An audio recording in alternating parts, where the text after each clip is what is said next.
Bonjour, bonsoir mes embryons de l'horreur. Ce soir, je vais vous raconter comment ma voisine, celle qui me souriait le jour, a essayé de prendre ma vie la nuit. Je n'ai jamais eu de problème avec ma voisine, Nadia. Au contraire, elle était toujours gentille, toujours prête à m'aider, toujours en train de dire aux autres qu'elle me défendait. Je croyais vraiment qu'elle était mon amie, le jour. Parce que la nuit, j'ai découvert son vrai visage. La première nuit, ça a commencé par des murmures, des voix étouffées derrière son mur. Puis un soir, j'ai entendu mon prénom. 3 fois, mon prénom. Dans l'obscurité. Chez elle, je suis restée paralysée dans le couloir. Et dès que j'ai bougé, tout s'est arrêté. Le lendemain matin, elle m'a dit avec son faux sourire, « Tu as mal dormi ? Je t'ai entendu bouger. » Moi ? Non, c'était elle. J'ai compris que quelque chose n'allait. Pas quand j'ai surpris 2 voisines en train de parler. Nadia disait, « Je l'aide beaucoup. » La pauvre.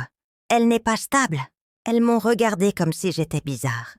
Alors que la veille, elle m'avait dit en face, « Je suis là pour toi, toujours. » Elle jouait un double jeu. Le jour, elle me défendait. La nuit, elle me détruisait. Un soir, j'ai senti une odeur de cendre dans le couloir. Une odeur de brûlé. J'ai collé mon oreille à sa porte. Et j'ai entendu un objet qu'on gratte, un souffle régulier et une voix, basse, ancienne, grave. Elle chantait quelque chose. Pas une prière, pas une chanson, un rituel. J'ai frappé, paniqué. Elle a ouvert, trop vite, comme si elle savait que j'arrivais. Ses yeux étaient rouges. Elle respirait fort. Mais elle a souri. « Tiens, si tu as besoin de quelque chose ?» J'ai reculé. Le lendemain matin, j'ai vu des petits dessins gris sur mes vitres. Des sortes de spirales, des triangles, du sel sur ma poignée. Je croyais que c'était de la poussière, jusqu'à ce qu'un voisin me dise « J'ai déjà vu ça ? C'est pour bloquer quelqu'un dans sa vie. » Et bizarrement, le jour même, mon compte a été bloqué. Je suis tombée malade. J'ai perdu un contrat. Tout ce qu'elle murmurait se réalisait. À 3 heures du matin, j'ai entendu frapper à ma porte. 3 coups. Lens. Profond. J'ai ouvert. Personne. Juste le couloir vide. Et au bout, une silhouette immobile. Une ombre. L'ombre d'une femme, avec des cheveux trop longs et un cou trop tordu. Je n'ai jamais refermé une porte aussi vite. Les nuits suivantes, j'ai remarqué autre chose. Mon ombre. Elle ne collait plus au sol. Elle bougeait, légèrement, comme si elle respirait, comme si elle voulait sortir.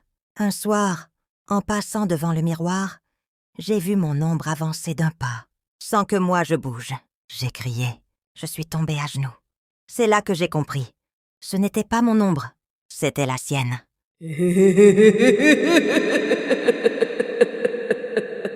J'ai pris un symbole inversé que la vieille voisine m'avait donné.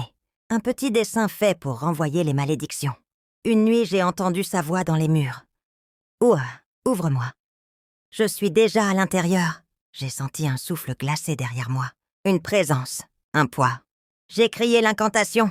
Ce qui m'est pris retourne à l'envoyeur. Ce qui m'appartient revient à moi. Les murs ont tremblé. Mon ombre a hurlé. Une ombre noire est sortie du sol, comme de la fumée. Puis plus rien. Nadia, disparue. Son porte était ouverte le lendemain. Vide, comme si elle n'avait jamais existé. J'ai cru que c'était fini. 2 jours plus tard, je me suis regardée dans le miroir. J'ai souri, mais une fraction de seconde trop tôt. Comme si mon reflet avait souri avant moi. Et quand je suis sortie dans le couloir, un voisin m'a dit « Bonjour, Nadia, c'est ça ?»